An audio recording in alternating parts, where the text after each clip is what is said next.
ఇలా నానబెట్టిన వాటిని తీసి ఇప్పుడు కుక్కర్లో వేసుకుని ఒక 5-6 విజిల్స్ రానిద్దామండి. దీంట్లో వాటర్ పోసుకుందాం. నేనైతే కొంచెం మునిగే వరకు వాటర్ పోసాను. ఇది విజిల్ పెట్టేసుకుందామండి. ఉడికించుకున్న ఉలవలన్నీ ఇట్లా స్ట్రెయిన్ చేసుకొని దాంట్లో చారు అయితే తీసుకోవాలి. ఇవి పక్కన పెట్టుకుందాం. కడాయి పెట్టుకొని దీంట్లో కొంచెం ఆయిల్ అలానే కొంచెం నెయ్యి వేసుకుంటున్నాను. ఆవాలు కొన్ని, జీలకర్ర కొంచెం వెల్లుల్లి ముక్కలు చిన్న చిన్న ముక్కలు చేసి వేసుకుంటున్నానండి. అలానే 2 ఎండుమిర్చి వేసుకుంటున్నాను. అలానే ఒక రెబ్బ కరివేపాకు. ఇవన్నీ బాగా ఫ్రై అవ్వాలి. సన్నగా తరుక్కున్న ఒక ఉల్లిపాయ, ఇది కూడా కలర్ రావాలి. దీనిలో కొంచెం పసుపు వేసుకుంటున్నానండి.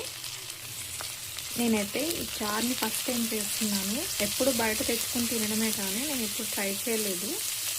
ఇప్పుడైతే ఫస్ట్ టైం ట్రై చేస్తున్నానండి. కాస్తంత చింతపండు పులుసు వేసుకుంటాను. కొంచెం ఇది బాగా ఉడకాలి. ఇది బాగా ఉడుకుతుంది కదా, దీంట్లో కాస్తంత ఉప్పు వేసుకుంటున్నాను. ముందుగా ఉడికించిన ఉలవల నీళ్ళు ఉన్నాయి కదా, అవి పోసేసుకుంటున్నానండి. ఇదే ఉలవ చారు అవుతుంది కదా, నేను మొత్తం పోసేసుకున్నా. అవి నీళ్ళని పోసి ఇది మంచిగా ఉడకాలండి. బాగా థిక్నెస్ రావాలి. చారంతా దగ్గరికి అయిపోయింది కదా, ఇప్పుడు కొంచెం దీంట్లో బెల్లం వేసుకోవాలి. కొంచెం ఉడకనివ్వాలండి. కనిపిస్తుంది కదా, దగ్గరగా అయిపోయింది. ఇంకొంచెం ఉడకాలన్నమాట.